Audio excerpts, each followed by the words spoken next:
the beauty and the art of Christian life. The way people live, in many ways, a faith more beautiful, more rich, more sophisticated than they can even articulate. And just to see it and behold it, especially in the face of suffering, in the face of inexplicable difficulties and events that mangle life, to see how people are able to, with a brilliant improvisation, grasp life and hold on to life in the midst of massive contradictions. I've always been drawn to that beauty of the art of living in the face of difficulty, that Christianity, I think more than any other reality on this planet, shows us how people can do that.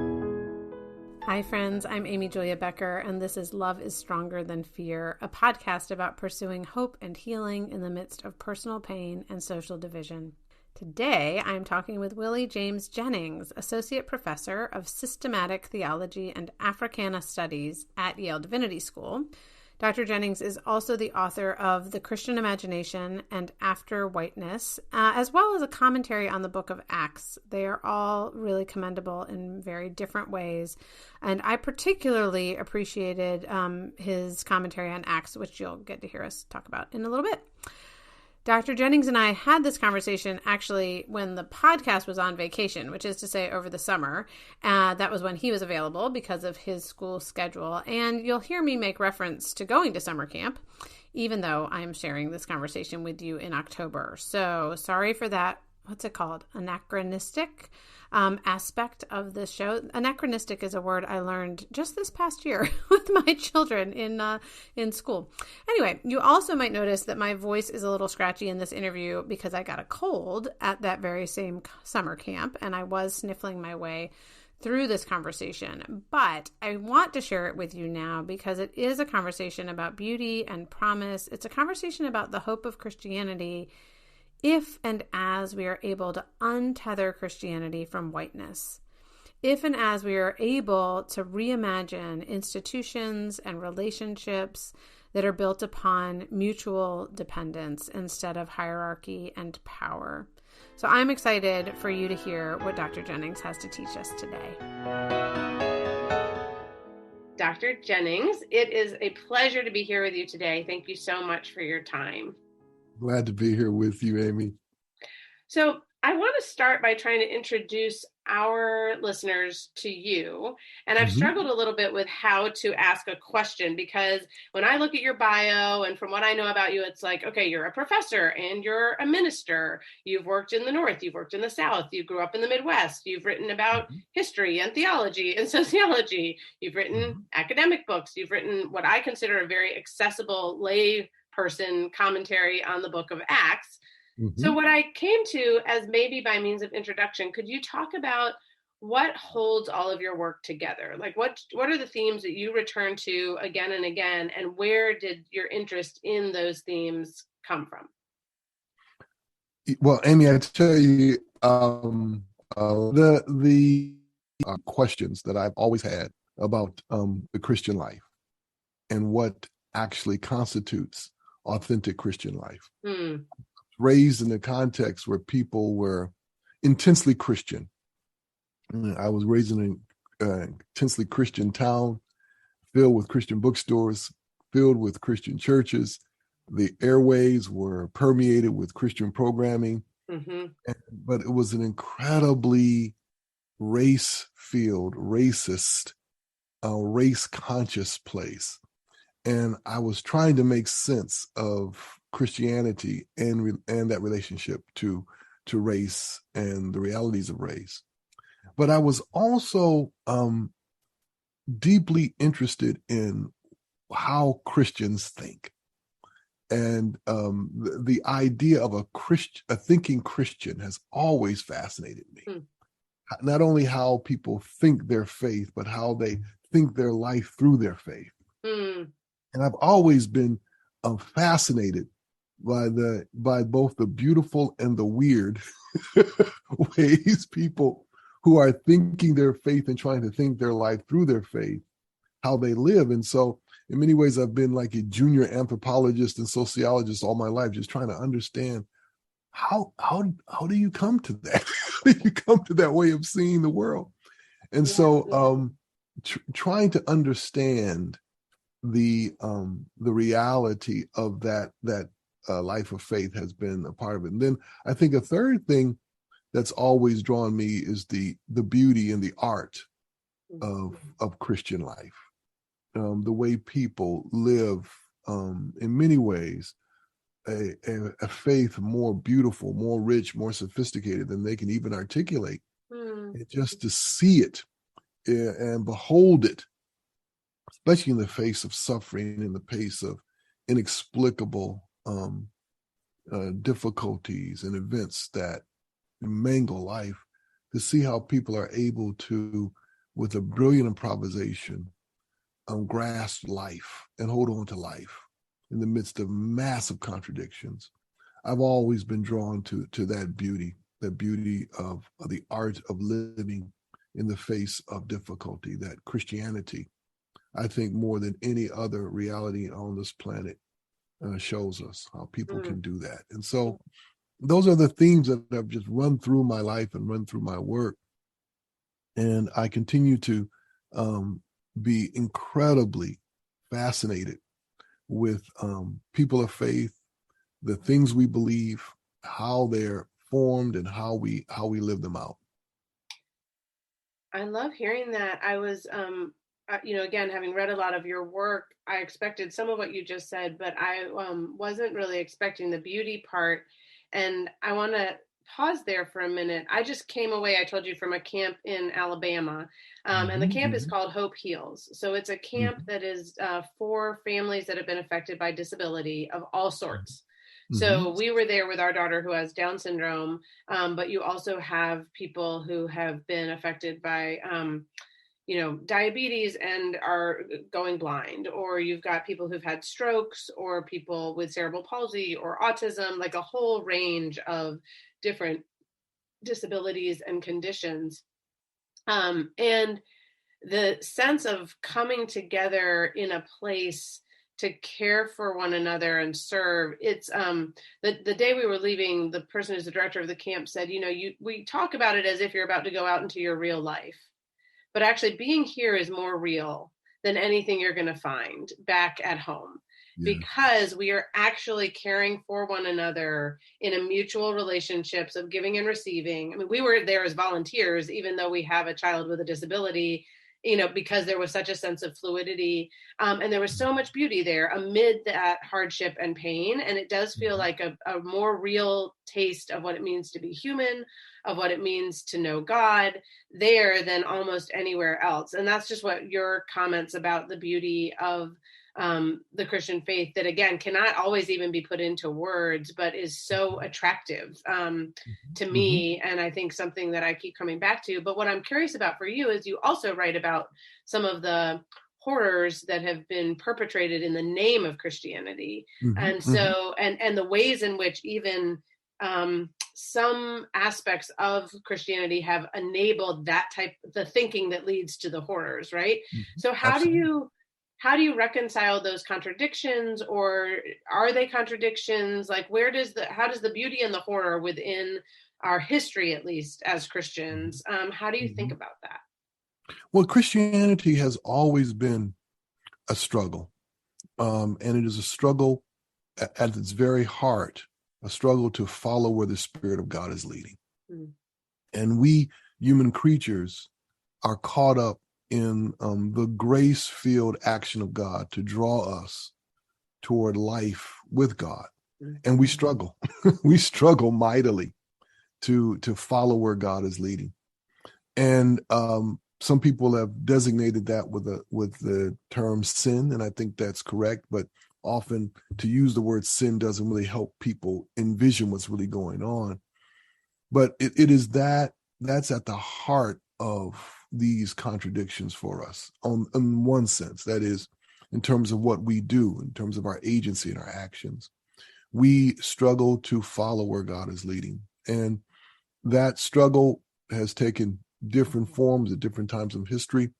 But in our time, Mm. by our time, I mean from the beginning of the colonial moment in the 15th, 16th century, we have really struggled to recognize the full humanity of all God's creatures that are human. And I think one of the great problems we are yet in the midst of is that so many Christians don't really understand their faith. Mm. And what I mean by that is that so many Christians are unaware of the history you're pointing to. Amy, there is a Christian architecture to modern racial reasoning, and there is a racial architecture to modern Christianity. And so many Christians never got the memo about either one of those things. So will And you because, say more about both of those statements? yeah, Like just, sure, sure, yeah, can you dig in a yeah, little sure, bit? absolutely. So when I say that there is a Christian architecture to modern racial reasoning, I'm pointing to the history established by Christians, nurtured and created by Christians, the history of how racial identity, racial reasoning, and race came to be. Christians were at the very heart of that creation and the way in which they understood the peoples of what we call the new worlds. Mm-hmm. And so Christians were at the very heart of that. And Christians did two things basically, and I'll keep it pretty straightforward for your audience. They did two things basically.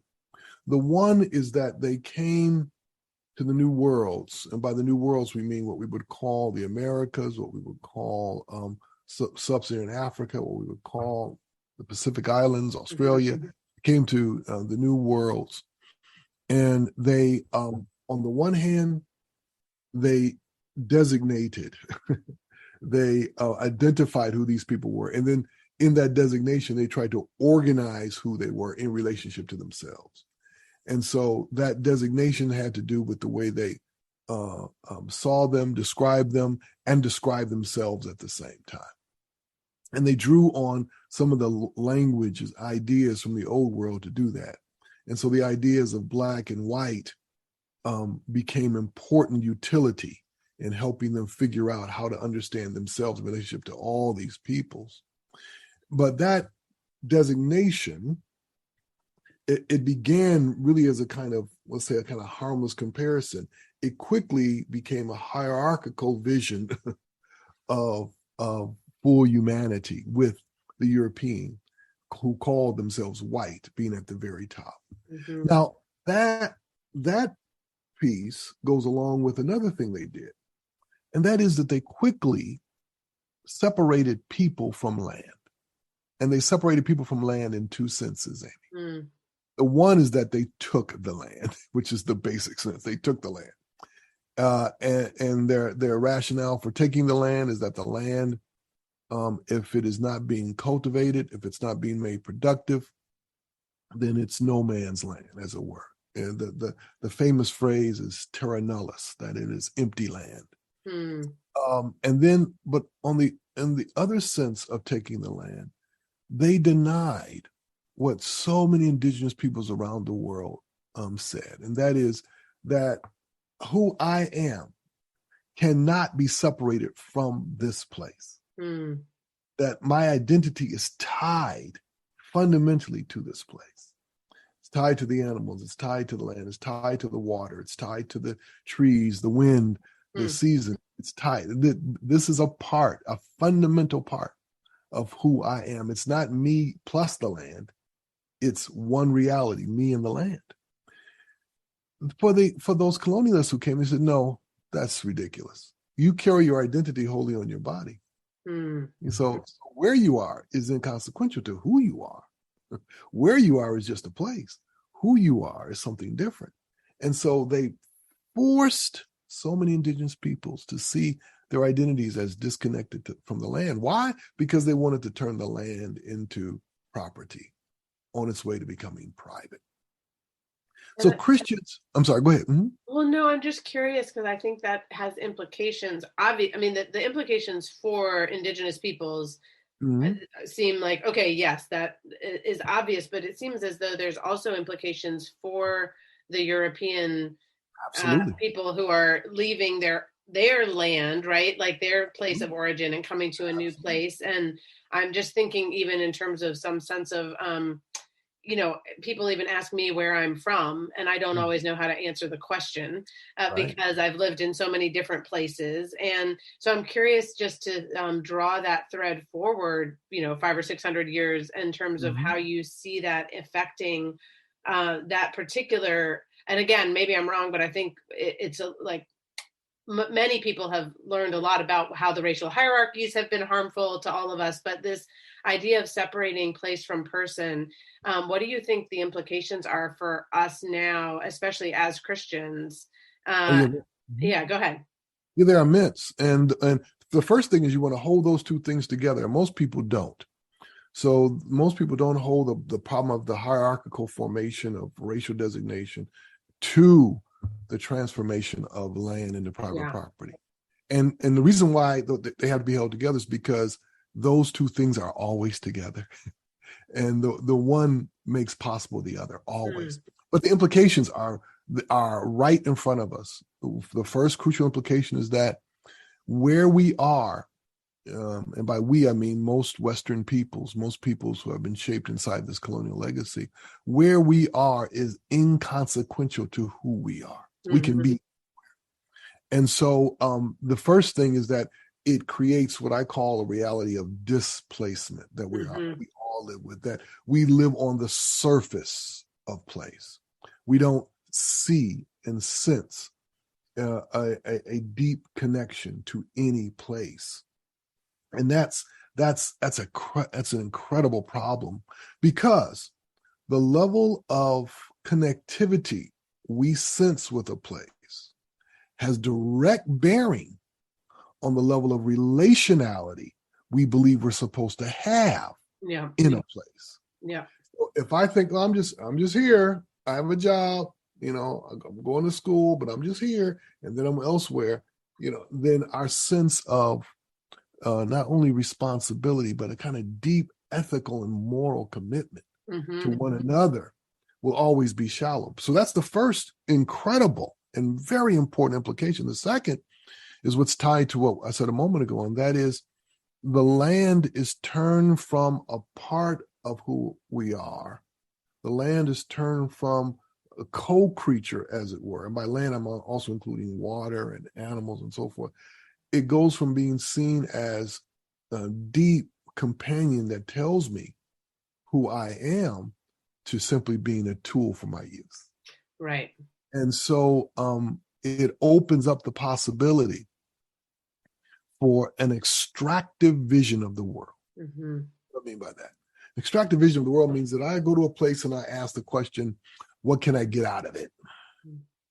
And we are living, as you all know, as you know, we are living in the midst of the proliferation of that vision of the world. The world is a tool, a resource that I can get out of it what I want. Which another way to say that is the implication of this long history is that we all function in relationship to the world like vampires. Mm. We suck out of it what we want and give back only to the extent that will enable us to suck out more. Right. And that is an incredible problem. But then there's a third very important implication for us, and that is it has undermined any real doctrine of creation Right. for those of us who are Christian. We don't really have a doctrine of creation because the doctrine of creation would involve us in thinking about the shape of our living in what's known as the built environment. That is the way we build neighborhoods and cities and communities. It would involve us thinking much more intentionally in terms of what our discipleship means for the shape of our living. Well, and I do think there are so many very, yeah, kind of pragmatic implications to that final point you're making about the doctrine of creation and the ways in which our relationality and responsibility could be embedded in places. I've thought a lot about disability and the church when it comes simply to architecture. And I remember a friend of mine who's done a lot in this area, Bill Gaventa, says architecture is evangelism.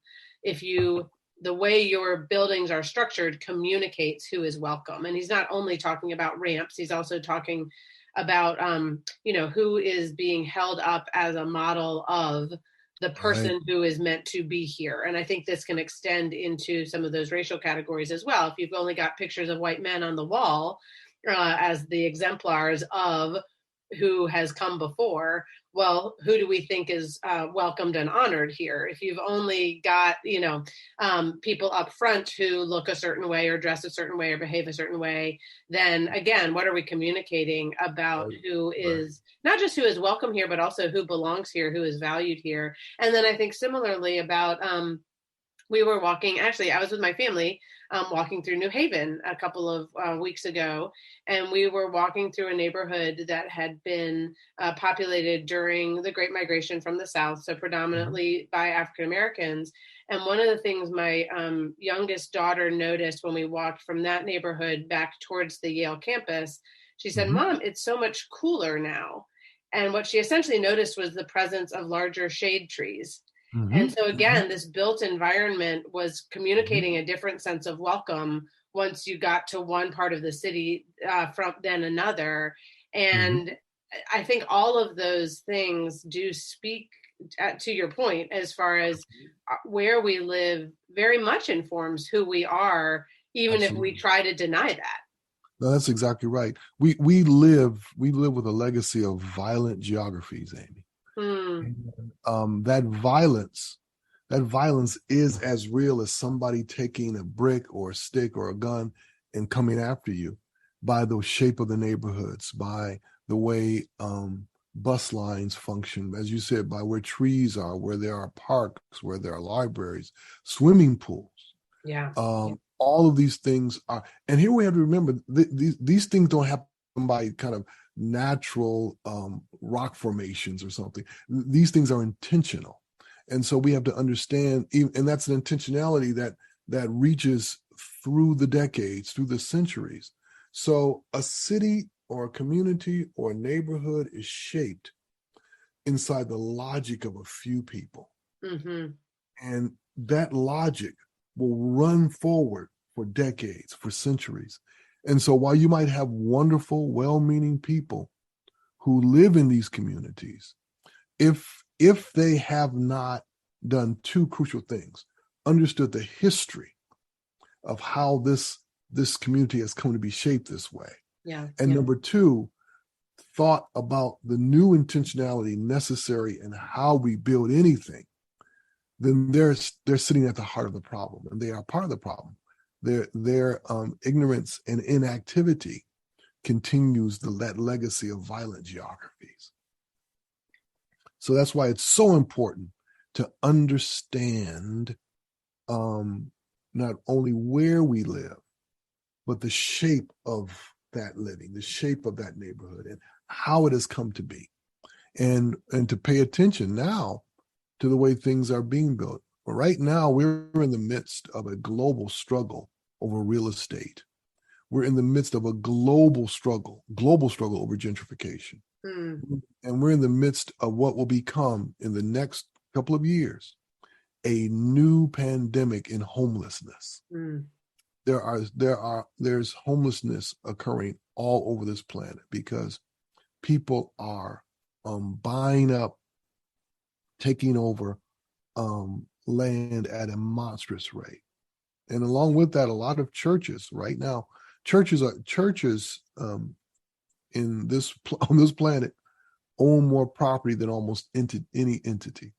And we are in the midst of a massive transfer of church property into private hands as churches are closing, selling their property, and trying to survive. And so we have to pay attention to this.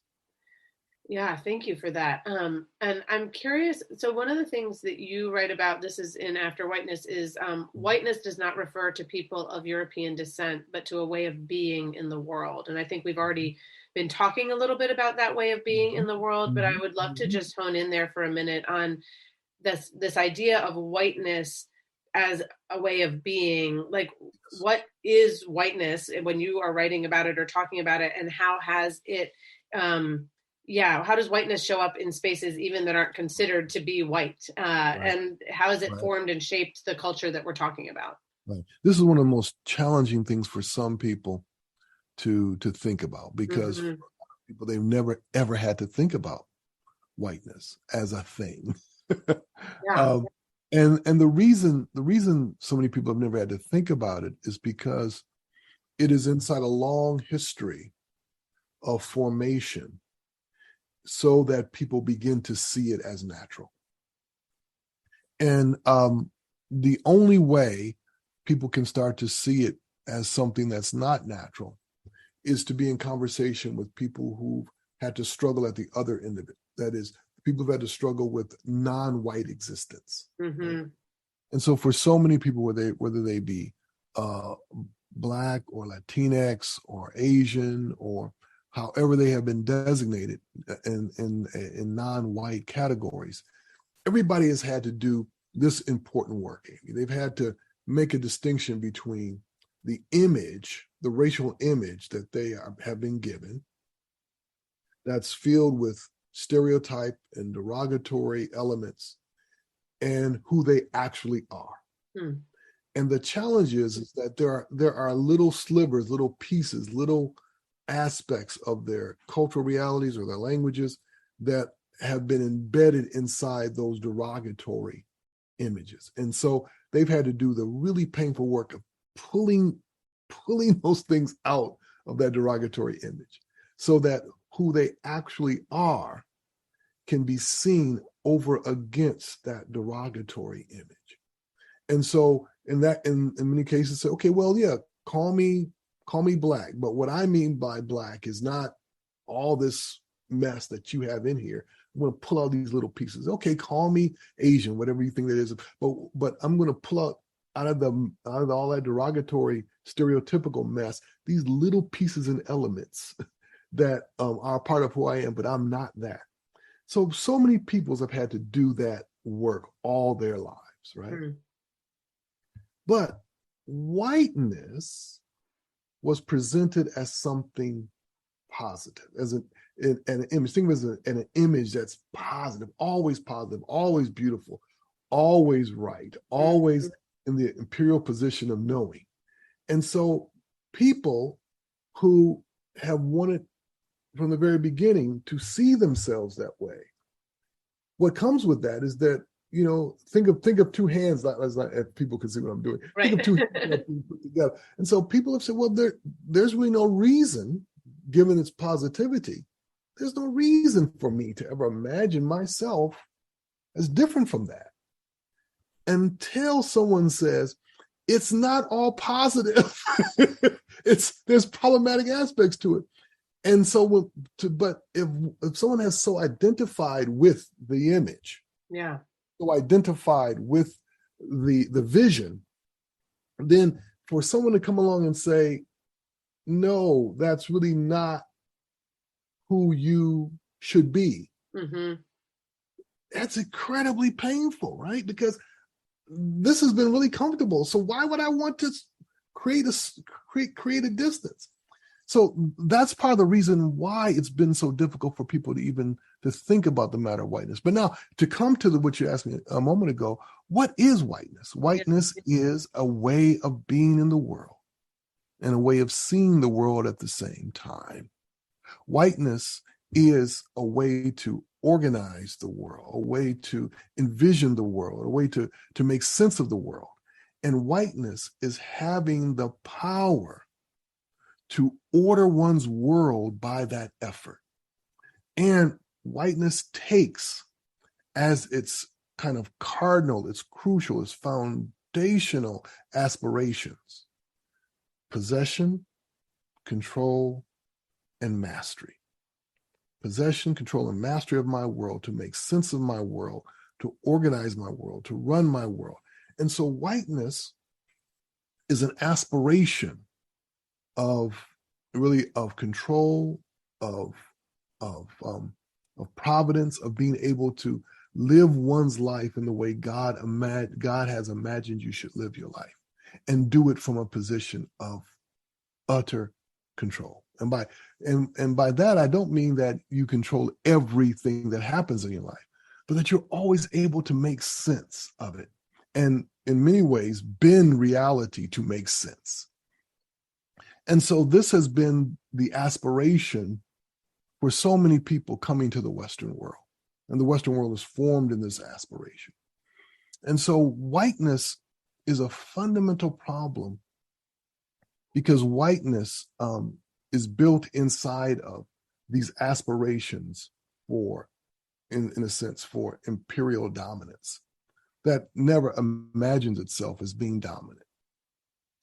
Well, and for me, as a white person, the way that I think I've been invited into seeing the problems of whiteness has actually been through the lens of disability, because I have a daughter with Down syndrome. And that is where, when Penny was first born, and some listeners have heard me say this before, but I saw these barriers to access for her in the world, that the social world that I lived in. And I thought my job was to knock down those barriers so she could come in and be like me.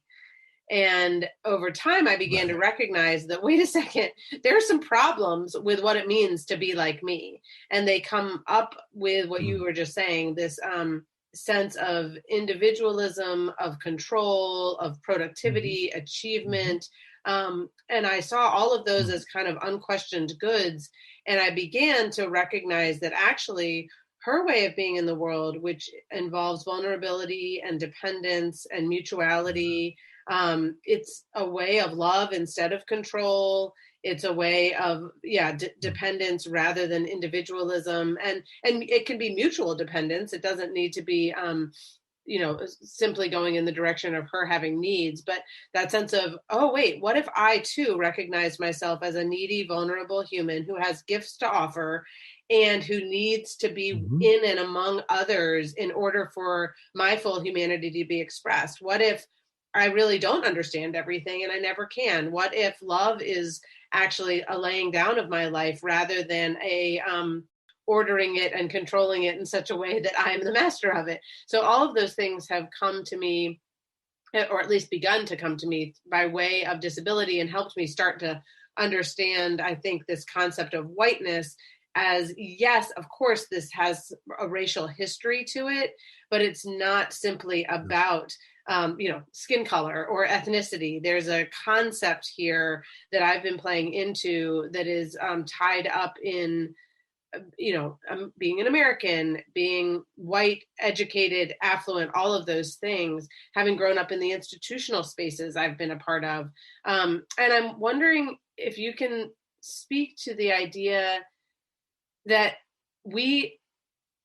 there are ways in which the Christian imagination has been shaped by forces that separate rather than build bridges among peoples. And what would it mean from a Christian perspective? What tools do we have for a work of reimagining, of reshaping, beginning to build? That's a great question. We the legacy we're inside of is a legacy of a particular kind of formation of a human. And I talk about this in my book, After Whiteness. All Western education has been shaped to move us toward one image of what maturity looks like, Amy. And you mentioning your child is really important in this regard, because it highlights what you said, highlights the problem of that image. And that image that's at the heart of our education, that image that's at the heart of what we understand formation to be, is the image of a white, self-sufficient man who shows those three virtues I mentioned earlier, what I call dismal virtues: possession, control, and mastery. And so all of education, all of formation is aiming to move us toward that reality, because that person imagined is one who is able to exhibit independence and is the one who is able to build a world, sustain a world, maintain a world, and in fact build a world better. So whether we're talking about men or women, or those who are non-binary, we're still talking about a reality that can capture everyone. Mm-hmm. That is, what we're aiming people toward is this self-sufficient, autonomous, independent person able to not only control and possess, but master their world. Now, the difficulty, of course, is that for Christians, that image has been embedded deeply inside of what we understand salvation to be about. We are being saved, we are being cultivated into that image. And so the resources we have are inside of our faith is to challenge that sick vision of maturity, that sick vision of what it means to be formed as a human being, what it means to be formed as a Christian. And what you said earlier is really the heart of it. For the Christian, it is not independence. It is not independence that is a mark of maturity. It's mutual dependence. Mm-hmm. It's not self-sufficiency that's a mark of Christian maturity. It's interconnectedness. Mm-hmm. It's not autonomy. It's mutuality. It's life together. It's not independence. It's entanglement. These are the realities that constitute Christian maturity for us. But now, what I've just said, for so many people, they've never gotten a memo on any of that. Their vision of what it means to grow and mature and become a Christian is that you become utterly independent. You can stand on your own 2 feet, as it's often said. And that image by itself is so deeply problematic. I mean, when we think about how we come to stand on our feet, it starts by people holding our hands. It starts by 2 people at either end of a space and saying, walk to mommy, walk to daddy. It continues with those showing us where to walk and how to walk. And then as we get older, it becomes those helping us walk. And so our lives speak against that saying. But the reality for us is that the tools within the Christian life that would help us do this have been in many ways subverted and turned into tools that help to underwrite this sick vision of formation. Yeah, I remember when Penny was first born, my husband and I would often think about what she would be like in heaven. I mean, that was kind of our vision at the time of what would happen after she died. Would she still have Down syndrome? And what actually helped us to reimagine her and ourselves was recognizing, well, wait a second. If I'm saying that she might not have Down syndrome in heaven, what am I saying about myself? Like, I'm essentially envisioning myself in a perfected form, like Superman, where I have no needs for other people and I can do everything for myself. And it was like, that's like the antithesis of a Christian vision of humanity, because the whole point is, even from the very beginning, like, we were made for each other to exist in loving relationships with God and with one another, of mutual dependence and care. And so if anything, I will look more like my daughter when I'm in heaven rather than the other way around.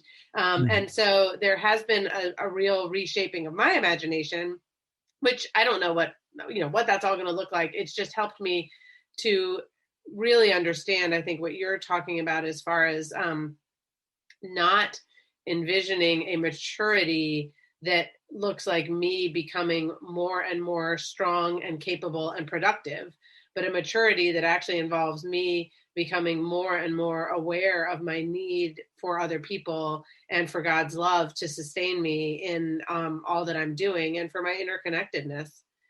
No, But this is, yeah, go ahead. no, I was just going to say, I'm so glad to hear you say that, because I think at the end of the day, for all of us who are Christian, the challenge is to trust again the beauty of life together. Hmm. There's so many people who don't trust it, and we know why. I mean, if you've been raised in a really painful and harmful community or family or environment, all the stuff we're talking about now is, like, I don't know about any of that. You're suspicious of the together. Hmm. Or if you're someone who's, you are LGBTQ, and you've been treated so poorly in community, you distrust this kind of talk. So we understand that. The challenge is to envision a new kind of life together. Mm-hmm. Kind of life together would mean that we not only accept each other, but we live for and with each other. And in that regard, the goal of mature life, the goal of full life, is never a goal of isolation. And it never is a definition of freedom that's freedom from. It's always freedom with. And that's the challenge for so many people, to imagine freedom as a freedom with. Now, of course, we have to press this more, Amy, because the reality is that in this country, there are a lot of people who have community, but it's community that's deeply homogeneous. And what I mean by that, it's community of color, kin, and kind, as we used to say in the South. Mm. It's communities that remain predominantly white, remain predominantly whatever ethnic group you want to name, and that the reality of life together continues to be short-circuited for the Christian, because we continue to fight against the multitude that God is trying to bring about. And so I think it's important for us to recognize that while we do want to underscore the together has to be, if we're following where the Spirit of God is leading, the together has to be in the multitude. And it has to shake and break open the ways we understand our safety, comfort, and normalcy inside homogeneous realities. Which is so challenging in light Mm-hmm. of, again, just institutional history, the place which we've just been talking about, the way our neighborhoods and towns and Mm-hmm. churches Mm-hmm. have been formed and shaped. Mm-hmm. One of I think this will help us maybe get there. The subtitle for After Whiteness is An Education in Belonging. Mm-hmm. And in that book, you write the cultivation of belonging should be the Mm-hmm. goal of all education. Right. And so I'd love to hear you speak a little bit about what you see, like what does belonging mean, and how do we know if belonging is what's happening? How could education be shaped in order to create a sense and spaces of belonging? Yeah. Because I think that might speak to the multitudes actually coming together rather Right. than being isolated. Well, let's think about this first for the Christian, and then we can open it out to other peoples. But for the Christian, the image I want us to hold on to is Jesus in the crowd. Jesus and that crowd. Jesus draws a crowd. And Amy, what we have to remember is that the crowd are people who come from all walks of life, who would normally not want to be together. Many enemies in that crowd. Many people that if you turned your back, there would be a knife being thrown across the room at somebody else, and fists would be thrown. These are not friends who are gathering to hear Jesus.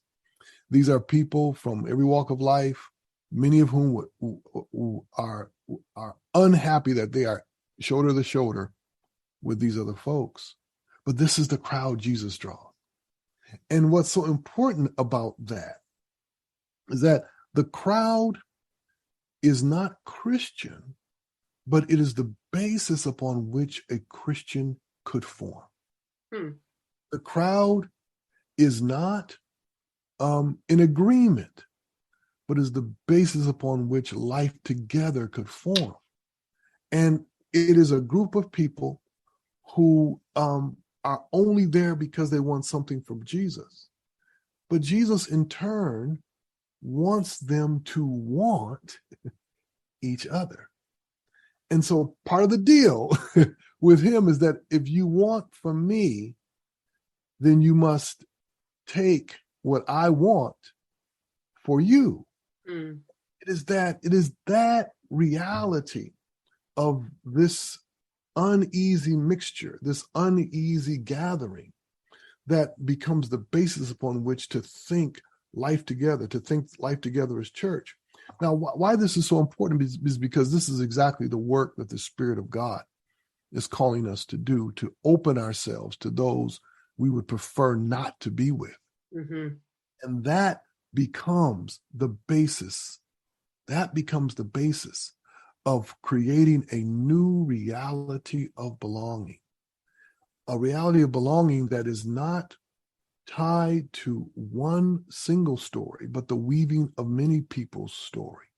That's tied to one single way of life, but the weaving together of many ways of life to create something new. It's a reality of belonging that should be at the heart of the Christian life. But to move beyond the reality of the Christian life and to think about education more broadly and to think about formation more broadly, as I do in After Whiteness, what I'm suggesting is that what we want is to move away from that image I talked about earlier, that has been the heart of Western education for all peoples, no matter what your race, religion, or background or gender. Yeah, that reality of what we're forming you toward. And to ask this question: what would happen if we took away that image of the white self-sufficient man and inserted a different reality? And that is not the image of another person, but the image of this gathering, Jesus in the crowd. And to put it this way, that what we want for people is, no matter what you do in your life, what kind of vocation you have, no matter what it is, that what defines your work is that you are able to gather people together. People who would never really want to be together, but because of the way you do your work, the way you live your life, you draw together people across boundary and border and hostility and history. They come together and they become friends through what you do. Now that's the reality of belonging that we want, not only for those of us who are Christian, but for those of us who live in societies racked with the kinds of divisions that we're racked with right now. Well, and as we kind of come to the close of this conversation, I'm curious whether you have seen that happen, and or if there are ways you can imagine that happening in terms of schools or churches. That I'm thinking particularly of institutions that have been historically shaped by what we're talking about when we talk about whiteness, and what steps those types of institutions can take towards becoming spaces of belonging, or even creating spaces of belonging within what might take many more years to actually become full spaces that way. Like, have you seen that happen, or can you imagine that happening? And if so, how? I have seen it, but it's always episodic. It's always, this pocket of people here, this relationship there, this group here. For a time, they reach, and there are some abiding characteristics that run from group to group, people to people, episode to episode. It's people who decide they want each other, Amy. It's people who decide that they want to be together. They may not agree on everything. They make mistakes. They say things to each other that they have to apologize for. They misstep. But at the heart of it, what you see are people who have committed their lives to each other. They want to be together. And so they do extraordinary things because they have made this commitment. And so what's necessary for institutions and for churches I always say there are like three things. The first is that they have to learn the history we're talking about now. And many of them don't. They have to learn the history of the way in which race has come about. Mm-hmm. They have to also learn the history of how their racial isolation and segregation continues to function, how it's come about, and the ways it continues to function. The second thing is that they have to make a commitment to understanding their own formation, how they've come to be who they are, and what aspirations yet drive them forward.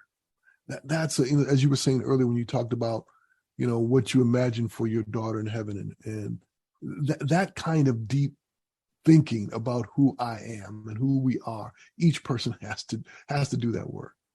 And then the third thing, there has to be, as I always say as a theologian, there has to be a basic decision to stop resisting the Spirit. I mean, I've been at this a long time, and here's what I know. I've been doing this a very long time, and wherever I go to talk to people, I always say to them, there are people that the Spirit of God is trying to get you to connect to move your life toward, that you are resisting. And what you have to do is stop resisting. And Amy, I have never had someone say to me, I don't know what you're talking about. Every time I've said that, people almost immediately it comes into their mind, those group of people that they have been avoiding, that they know they have been avoiding. And they know somewhere in their spirit, somewhere in their heart, that the Spirit of God is tapping them and saying, I want you to connect to them. And so here's the thing, you mentioned the commentary I wrote in the book of Acts. One of the amazing things about that book in the scripture is that when the Spirit comes, one of the fundamental signs of the Spirit is that the Spirit is pressing people to do what they don't want to do. Yeah. And what's at the heart of doing what they don't want to do is very often connecting with people they would prefer not to connect with. But that's the Spirit saying, no, go. And so my plea to, especially to those who are Christian, is that stop resisting the Spirit, because the Spirit of God is present trying to build community. And we have become experts at thwarting the will of God by resisting the Spirit. So my hope is that we would yield.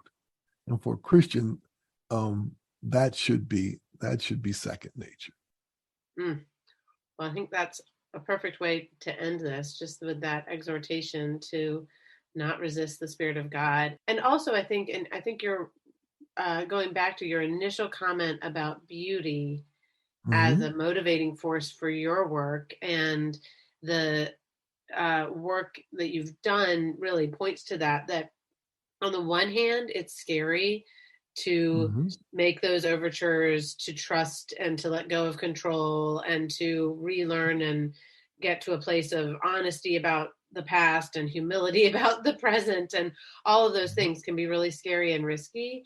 And yet for lack of a better word, the payoff of the beauty and richness and possibility that exists in these unexpected places of community and belonging and re-understanding ourselves as humans and being more connected to the love of God as a result of it. It's really worth it. I mean, it's a very exciting, generative set of possibilities, even though it also risks a lot of what we've known.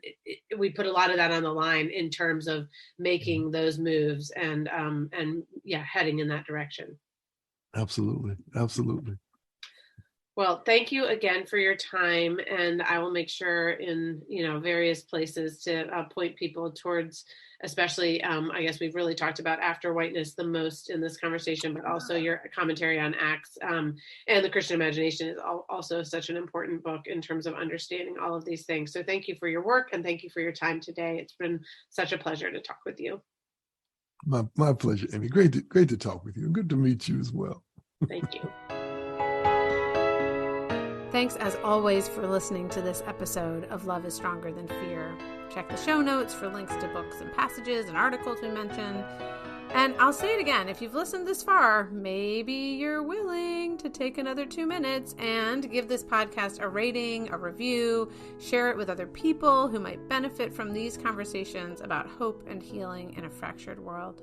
I will always say thank you to Jake Hansen for editing the podcast and to Amber Beery for supporting this show in every way, which is to say the show notes and all of the media that goes around getting it out into the world and telling people about it. So thank you, Jake. Thank you, Amber. And thank you for being here and listening. As you go into your day today, I hope and pray you will carry with you the peace that comes from believing that love is stronger than fear.